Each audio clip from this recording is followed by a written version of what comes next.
Welcome to SRPG Plus. Today we're going to be doing a recap of the Nintendo Direct for September 13th.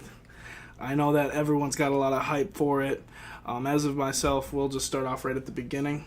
I did enjoy the beginning scene with Luigi's Mansion. You know, I did enjoy the Luigi's Mansion for the GameCube. Didn't play the one on the 3DS, but I think that it's a good step to bring that back into a console era, especially with the Switch, because you can play wherever you want. Definitely. Super sick. You know, and then they released Luigi's Mansion for the remaster on the 3DS, a bunch of other 3DS games, you know. Nobody wants to talk about that, though. It's all about those Switch games, you know. Fact. For sure. You know, the Splatoon update, new weapons, new pieces of art looked super sick. I enjoyed the little advertisement they did. I thought it made me want to play Splatoon again when sometimes that game gets a little stale. True. And Mega Man 11 came out with a lot of new features that weren't explained yet, so there's a lot of excitement for that game coming out, even more than there has been before. And then we got all those new characters from Mario Tennis Aces from the story mode that we should have had for a while now, bringing a lot of new experiences. Hopefully they have a whole new category of characters. They didn't say anything about that. Well, they said they were going to keep rolling new stuff out, and they characters, and they said more content too. Okay. And they added a whole new mode for online, which is exclusive, which you get to add, it gives you the customization. Because you know from the demo it gave you that plumber thing. Yep. Like that outfit, it gives you more stuff color swaps, hats. Look really cool. After that, they released the Capcom Beat 'em Up bundle. A lot of Capcom Beat 'em Ups Final Fight, even ones that haven't even been on consoles yet, that I know a lot of people are excited for. Personally, I'm not too sure of them, but they seem like they are going to cause for a lot of good time to play that. True. And then Super Mario Bros. U. You know, I owned a Wii U, but I never felt like there was games that I wanted to buy on it, but that was definitely one of the games that I felt was a very good Wii U game. I'm very excited to see that be brought to the Nintendo Switch. Even Luigi U was a super sweet adaptation to that game. And then, to top it all off for that part for me, Katamari Damacy, man. I love those games. They're so crazy, just the art style and everything that you get out of those games is just super crazy fun. And it doesn't really feel like there's a lot to do, but it makes for such a good game. Definitely. So yeah, next was the Nintendo Switch Online. Basically, they didn't really show too much of new stuff. It did show online play, which we knew was already a thing. It showed cloud saves, which were very important. Showed NES games. I think when it showed the whole listing, it kind of showed some new ones that were coming, but I'm kind of more hyped for that little end thing they showed with the the question block from Mario, where it was more stuff to be announced, because they already said there's going to be discounts on games potentially if you have the subscription. They can announce different consoles other than just NES games, so that would be super dope. But other than that, and then the phone app is still trash. No one wants it, but hey, we can use Discord, we can use Skype. You can even call somebody instead of using the stupid voice app. Just use your phone for regular phone things. Super hype announcement was next. The NES controllers that were Wi-Fi, Bluetooth. That was so dope. Pack of 2 for $60. 8-bit Do controllers are $40 each, so that's actually a really good price. And it's first party, so that's dope. They charge with the Switch when it's docked. That was crazy. That's such a sick controller. I really hope that they iron out D-pad problems, because Nintendo started with the best D-pads ever.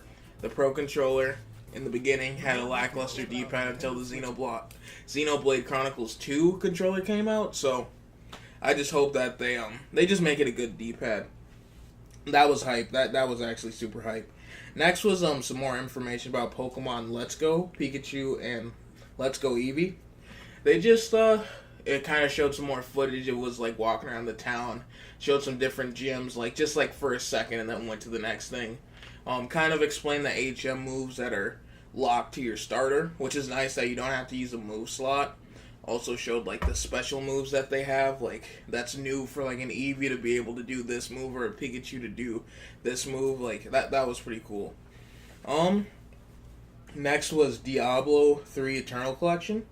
That was even though that's an old game, I am actually pretty hyped for that. Like, I never really played too many Diablo games. Like, I've seen them speedrunned and just played. And I was a huge Baldur's Gate fan, like, back on the GameCube and, like, Xbox and stuff like that. So I really do like those kind of dungeon crawling action RPGs. So that was actually really hype. And then the Ganondorf armor, hype. Him running around with the hammer, looking like it was Monster Hunter. That was actually pretty dope for me. And then we had, after the Diablo, was Super Mario Party. Showed some more features, some more gameplay kind of stuff. It was dope. That was just pretty dope. Like, I don't know what else to say.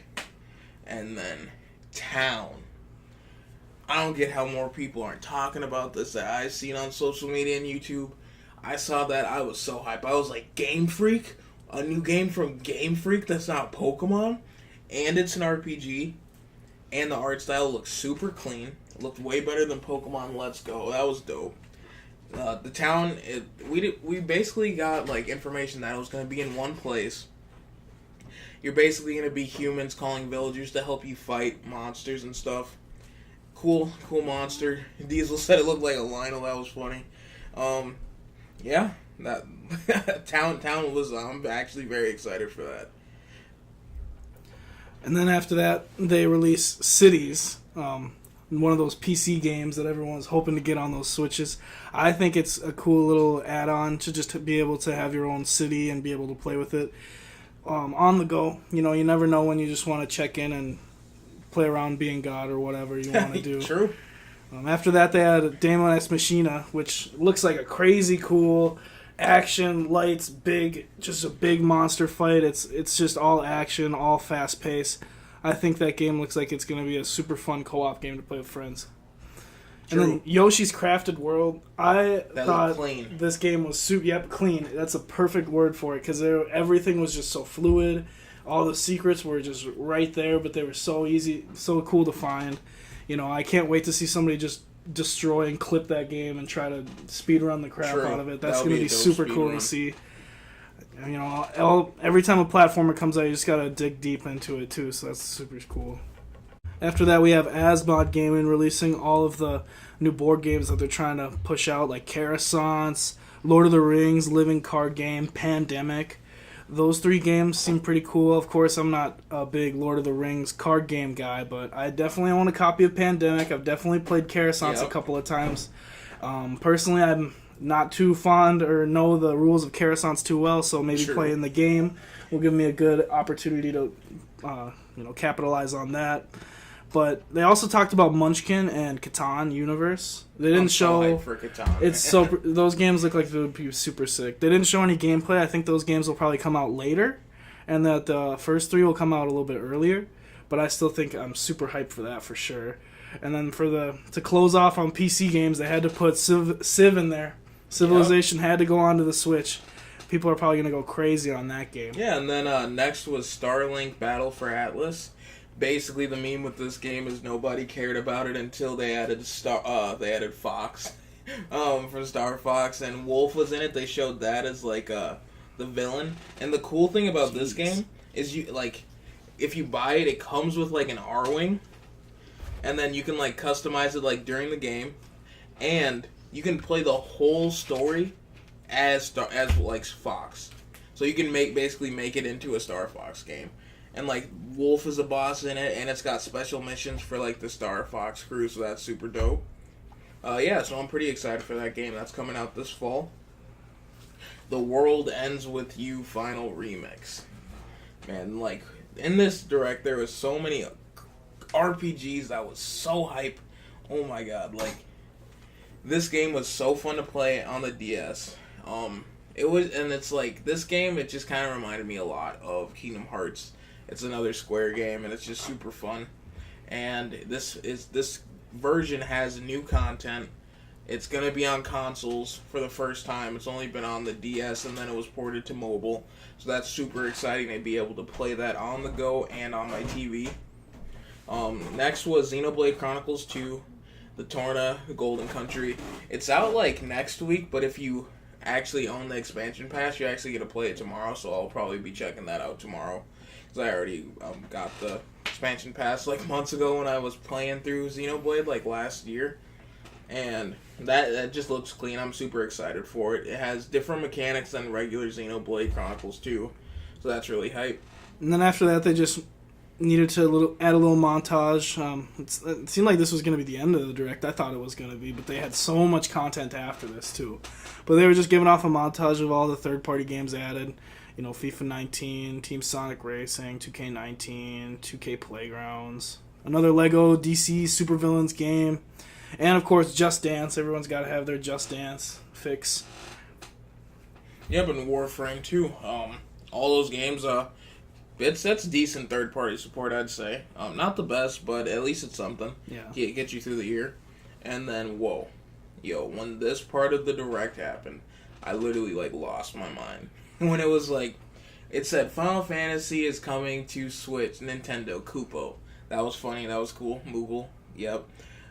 But we already knew about Crystal Chronicles and the Pocket Edition, which was back-to-back. It was Crystal Chronicles, that game, I'm going to be soaking thousands of hours into it, even though there's not thousands of hours of gameplay.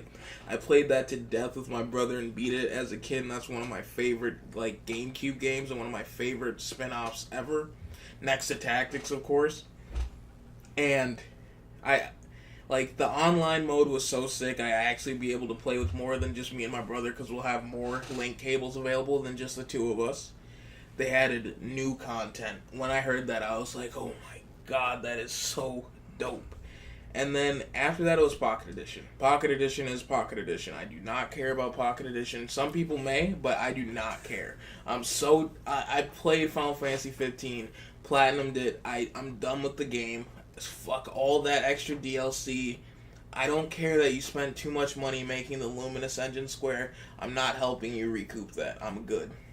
Fuck Pocket Edition. But after that, this was all new information that no one knew about. World of Final Fantasy Maxima Edition. Hype. I wanted to play that back on the PS4. I almost got it multiple times when it was on sale for the PlayStation Store. That actually looks like a really good RPG. I've only heard good things about it. I'm very excited to try it out on the Switch. Chocobo's Mystery Dungeon, Everybody Edition. Some people may look at that and be like, oh, what? I don't care. I'm hyped. I played the Chocobo games back on the DS, the racing one, the RPG ones. They are very fun, well-polished games. That comes out this winter. World of Final Fantasy comes out in November. That's so soon. Then it was Final Fantasy 12, the Zodiac Age, the version that just came to the PS4, not too long ago. People really wanted that on the Switch, and that's the first mainline Final Fantasy coming out on a Nintendo system since 6. And then after that, they were like, oh, that's not the only mainline Final Fantasy. 7, 9, 10, 10-2 HD remaster. I lost my mind when I saw Aerith. That was so crazy. And they skipped out on 8 because 8 is a bad game. Fight me. I'm talking to you, Ron. And then, and then it was Super Smash Brothers bundle. Which was a pretty cool little bundle. Not a little bundle at all, to be honest. That Switch was amazing. That was super sick. Was dope. I really thought that the Joy-Cons were super cool, too. I thought they were going to be all gray with a black Smash Brothers logo on them when I first heard about them. But I think that the design is super cool for those Joy-Cons. I know I've been looking for collectible Joy-Cons, and those obviously just shine right in your eyes when you see those. And, of course, they had to add a little more to Smash, of course. Every time they got to just hit us with a curveball. This time they hit us with a big fan favorite that everyone's been asking for. Personally, I have not asked for this person. But I've never played New Leaf, so I guess I shouldn't say... New Leaf is a good game, though. Shouldn't say that it's a bad character to add to the game. But Isabelle, is going to be added to the game. I don't think she's going to be an Echo Fighter. It looked like she had a lot of new moves, which I really hope she's not an Echo Fighter. I don't think she is. I think it would have said Echo when it was by her. because it like went to Echo. It has that little epsilon symbol by their name, so I don't think she is. Sweet. Yeah, and she had a really cool opening cinematic too. You know, out of all the opening cinematics, I like how they really brought that to look just like the game, which comes into what they did next, showing my main man Tom Nook, the OG, should have been in Smash. Where's my money? Literally gonna come after you. Now Tom Nook, I mean, he's never come at you hard for the money. He just told you that he owes you a lot of money. But, you know, he's a good guy, man. He's always trying to make sure that you got food on the table, giving you a job and whatever. But he's going to be coming back, and he's going to be bringing the pain down, the sweatshop and the new Animal Crossing. You know, I'm going to be making hella bells. I'm going to make so much money in that game. I'm going to bury so much shit. Animal Crossing is such a fun series. Hell yeah, man. I cannot wait to get more information on that game, because it's just going to get more and more hype every time we see it. Yeah, and that was the Nintendo Direct. I was honestly blown away with all the RPG support.